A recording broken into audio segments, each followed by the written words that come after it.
அங்கே தெரியுது பார்த்தீங்களா நிலா, லைட்டாக மேகம் நடுவில் மறைச்சி சூப்பராக தெரியுது. அதை நம்ம கேப்சர் பண்ணியிருக்காரு. ஏன்னா சூரியன் மாதிரி இருக்குது. ஏதோ வியாழன் கோள் மாதிரி இருக்காது, ஜூபிட்டர் மாதிரி இருக்கு. ஜூபிட்டர் மாதிரி. ஜூபிட்டர்னா வியாழன் தானே, தெரியலையா? தெரியல, ஜூபிட்டர்னா வியாழன் தான் நினைக்கிறேன். ஆனால் செம்மையாக தெரியுது இன்றைக்கி. ஸோ நீ இன்றைக்கி வந்து நிலாவை பார்க்கணுன்னா டக்குன்னு மொட்டை மாடியில் ஏறி போய் பார்த்துருங்க, வேறு லெவலில் தெரியுது. ஆனால் இப்போ லைட்டாக மேகம் மறைச்சிருச்சு, வேறு லெவலில் இருக்கானா. ஐயோ இதில் வேறு தெரியவே மாட்டேங்குதுடா. என்னை காமிச்சிரு. ஸோ மேகம் மறைச்சி சூப்பராக தெரியுது பாருங்க, மேகம் மறைச்சதோட நிலா. இது நிலானே சொன்னால் நம்ப மாட்டாங்க, அந்த மாதிரி இருக்குது.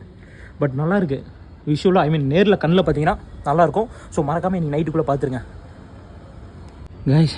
இன்றைக்கி பார்த்தீங்கன்னா நிலா வந்து இன்றைக்கி பார்த்தீங்கன்னா ஆரஞ்சு கலரில் தெரியுது. இன்றைக்கி ஒரு ஸ்பெஷல் டே. நாங்கள் இதை பார்க்குறதுக்காக மொட்டை மாடி ஏறி வந்தோம். சரியான மூச்சு வாங்குது. இது ஐஃபோன்னால் ஜூம் பண்ண முடியாது, அதனால் அண்ணன் வந்து சாம்சங், ஸோ அதில் ஜூம் பண்ணிகிட்டு இருக்காப்புல. ஃபைனல் அவுட் வந்துருமாடா. அவனே பார்த்தா தொலைவிட்டு இருக்கான் நிலாவை. ஆனால் செம்மையாக இருக்குங்க. ஃபோனில் இந்த ஐஃபோனில் அந்தளவுக்கு தெரியல, பட் இருந்தாலும் சூப்பராக தெரியுது. நான் உங்களுக்கு ஃபோட்டோவை எடுத்து காமிக்கிறேன் பாருங்க, க்ளோஸுக்கு போயிடுவாங்க. எப்படி இருக்கு பாருங்கள், சூப்பராக இருக்குது நிலா.